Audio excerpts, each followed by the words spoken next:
Welcome to Between Two Psychs, a podcast where two psychologists and board-approved supervisors deep dive into many of the questions and challenges that provisional psychologists and early career therapists face in everyday practice, during training, throughout the internship, and beyond as they progress into working more independently. Your hosts, Isabelle Tombleson and Claire Trevitt, talk about a range of topics specifically relating to psychologists and therapists who are just starting out.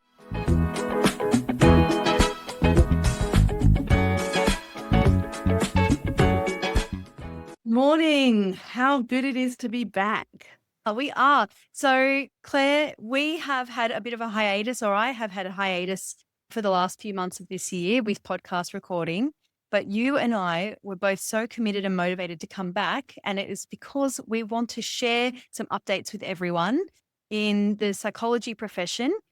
Claire, do you want to tell everyone what we're going to be talking about for this season? Yes, so today we're going to talk about the changes that will occur in December 2025 for all psychologists, which includes a new code of conduct and new competencies.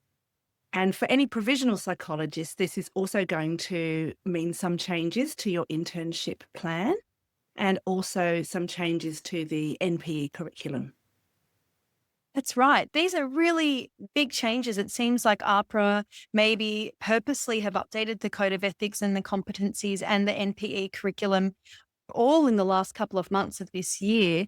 And it is going to mean that we're going to have to spend some time going through them and working out how we might need to consider if we need to change our practice or how we look after ourselves. Because when we go to register again in December, they're going to be asking us to tick that we agree that we're going to follow these competencies and take on board everything that we need to do to maintain our professionalism. Yeah, absolutely, because these are documents that we are all needing to be familiar with. The competencies are for all psychologists, and competency would suggest is generally a basic level of competence that we all need to have. So it doesn't mean that we need to be an expert in every single area, but we do need to have awareness and knowledge of what the competencies contain. And we also need to ensure that we are adhering to those, as well as the new code of conduct, which will essentially replace the APS code of ethics. The guidelines have been brought into place to become more relevant and useful for practitioners to reflect today's society and some of the issues that we're facing today, such as digital competence and awareness of, and cultural competence and reflective practice. So these will all be reflected across these new guidelines. That's right. And so today we're just going to introduce everyone to these new documents that are relevant to us as psychologists. For anyone who tunes in who isn't a psychologist, it may still be relevant for you to hear what is going to be published in these papers. So even though it might not be directly related to your profession, please still tune in and have a listen to what the Psychology Board has to say about how it is expected that we should be practicing. But yeah, so we're just going to give everyone an update or an overview today of what these new documents contain. And then later episodes, we're going to do a deep dive into each of the competencies and the Code of Ethics. Yes, and I think in terms of the Code of Ethics, it does reflect all professions, I believe, that are registered with AHPRA. So the standards will be fairly similar. I think there will be differences, of course, across professions, but there really is, I guess, an expected standard. And this is where I guess the Code of Conduct differs in some ways to the Code of Ethics, because the Code of Ethics is really presenting a set of values that clinicians should be adhering to, whereas the Code of Conduct is more explicit direction around how we should be conducting ourselves. Can I please make an honest confession that others might relate to as they're listening? For some reason, I thought Code of Ethics and Code of Conduct were the same thing. Okay, to admit that. I think that'd be the case. And the other thing is that the Code of Ethics that was published by the Australian Psychological Society has been available to all clinicians, But the APS, I believe, also have a number of ethical guidelines that relate to specific areas, and these are only available to members of the Australian Psychological Society.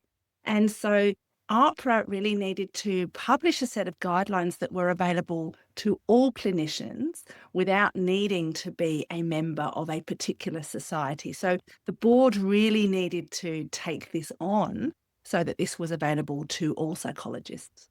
Can't help myself. I have to give a clap to the board for that.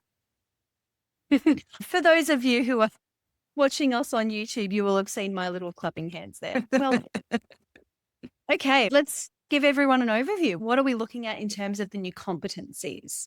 What can we expect? What's going to be different? Because just from my own perspective, my knowledge of the core competencies was fundamental to how I trained as a clinician. Every time I sat with my supervisor or did a report to the board about how I was progressing when I was still a provisional, it was all about those. And it was all just very much about how I was performing as a clinician and doing like the literal clinical tasks of being a psychologist. And then there was the ethics, cultural competencies, and across the lifespan. They are more explicit. I feel that there's a lot more detail included in these new competencies to guide us, but there's also a lot more content in terms, and I think this can be quite overwhelming for people who are looking at them for the first time and thinking, oh my goodness, do I really need to be across all of that?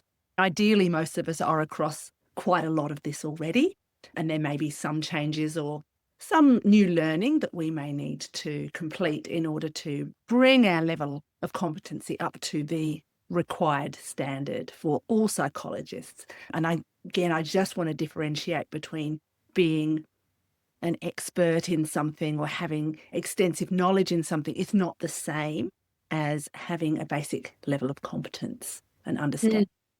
Absolutely. And just establishing that knowledge is the beginning of that, ensuring that we are aware of the competencies and what's being expected of us so that we can begin to make sure we've got that fundamental level of ability to comply with those competencies. So what have we got in the new competencies, Claire? What are we seeing that's different and what's staying the same?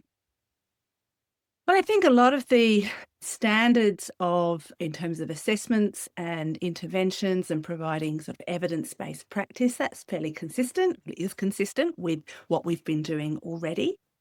I think there have been some clear additions, particularly focusing on cultural safety.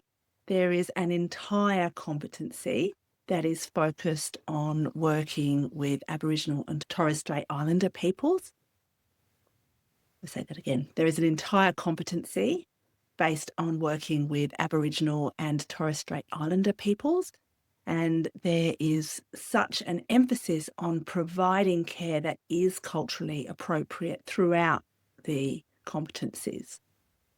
Our own self-care is now part of those competencies. So it's not just a luxury or something that's an ideal, but actually it's a requirement that we look after ourselves. So I think that is going to hopefully have some positive impact on us as clinicians, and particularly as we think about the caseloads that we're working with and the type of work that I guess lights us up and the type of work that we find perhaps more draining. And that's going to be different for different people, but really keeping in mind how we work best and what conditions need to be in place. There's also an emphasis on digital health because, of course, we're using technology in ways that we've never have before. And so that's going to include the use of social media. It's going to include record keeping, maybe AI scribes that are becoming more popular, and just ensuring that we are across all of those requirements and the legislation around these things and making sure that our clients are informed when we're going to be using these things. And so the emphasis on health equity and cultural safety and self-care, and also awareness of issues that can impact marginalised groups, such as awareness of neurodivergence, gender equality, and ensuring that we are also trauma-informed. Thank you for that summary, Claire. I love that you're able to help provide it to us in just a really easy to understand conversational style there. And I think hopefully for those who are listening, you'll now have a sense of what to look for and what will be different, and already be starting to reflect on your own practice and what the new competencies might mean for you. If I can share just from personal reflection, for me, when I saw that self-care was going to be included in the competencies, I didn't expect it.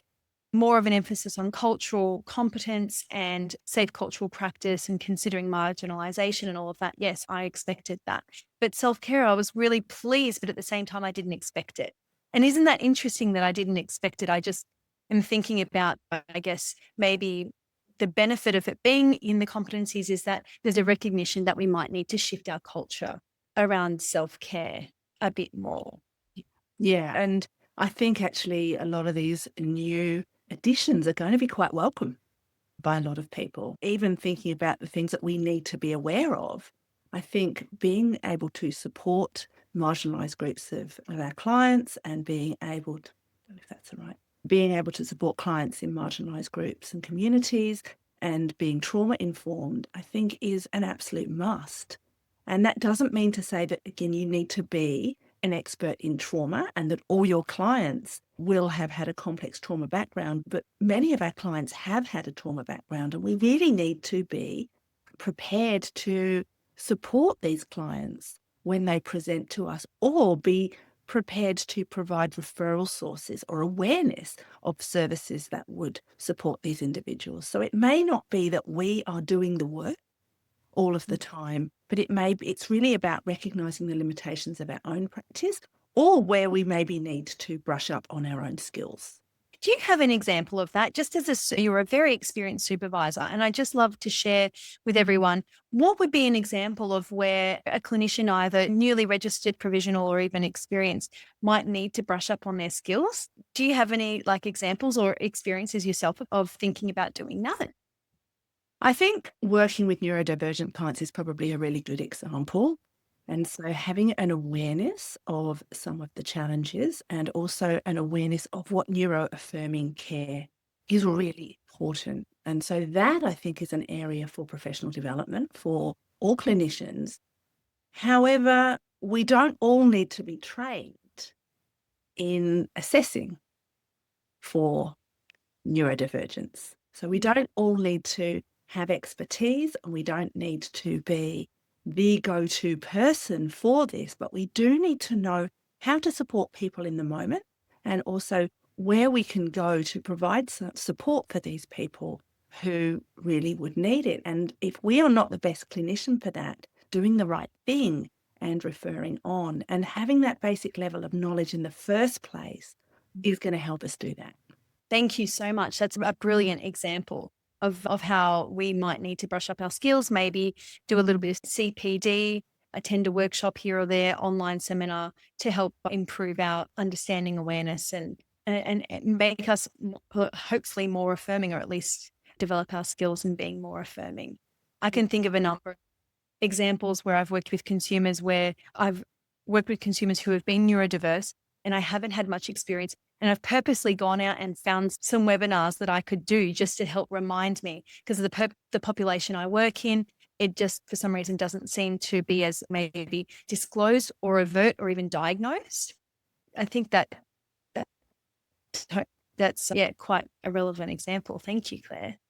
I think it's really important that we begin to think about how we begin to brush up our skills without feeling the pressure to know it all. And I think this is what I'm really trying to emphasize as we're going through this, because I think it can look quite scary. We look at all of this and we think, oh my goodness, I'm going to have to be across all of this.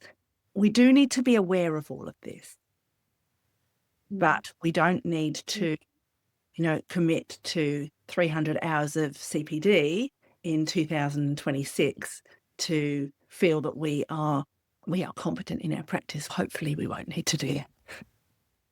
Hopefully. And just like the example I provided, I think probably all of us are doing something similar to the example I provided anyway.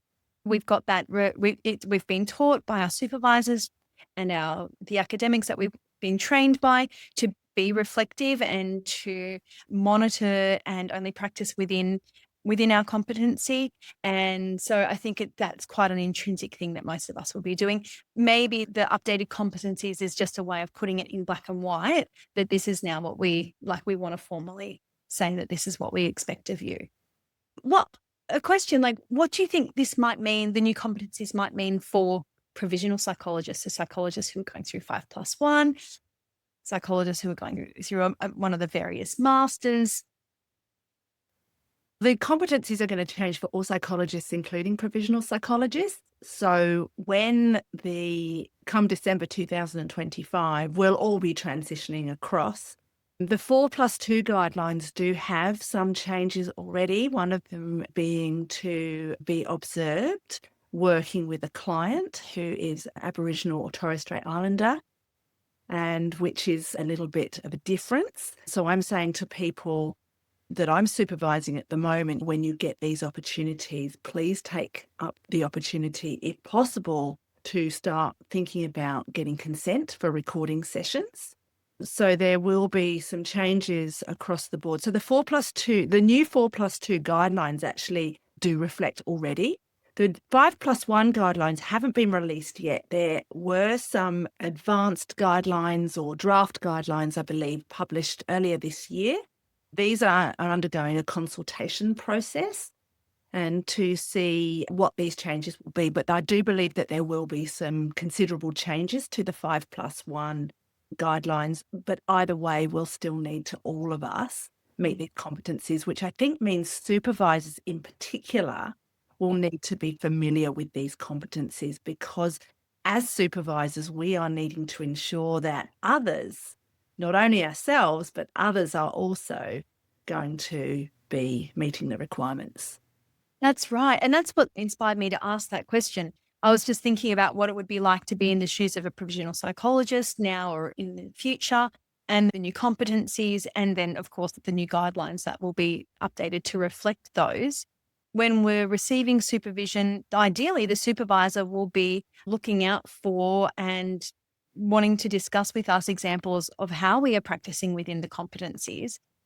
I think maybe there is going to be a need for us all to update and adjust how we practice, both as from a supervisor perspective and then from a clinician.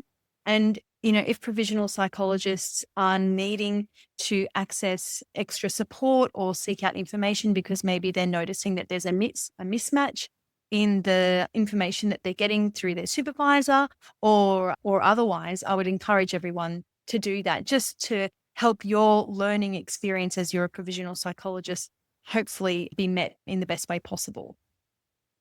Yeah, absolutely. I think that I think we really just need to read the guidelines and get familiar with them. AHPRA have also published some supporting guides or documents, and I believe some examples of where maybe somebody could use some additional professional development and a plan for that to help with CPD planning. And I guess the timing is quite convenient in the sense that our CPD cycle does finish at the end of November. And so all of us as psychologists will be thinking about our new CPD plan. And I think it might be a time I think that this year we might be paying particular attention to these competencies in a way that we might not have done previously.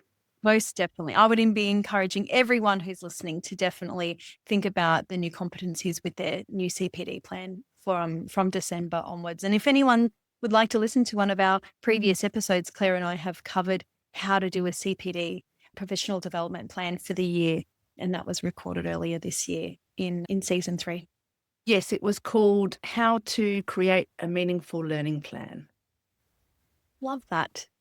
Thank you, Claire, for coming on another journey in this wonderful podcast that we make together to share it with everyone, the updates in some very important documents that relate to us as professional helpers, as therapists.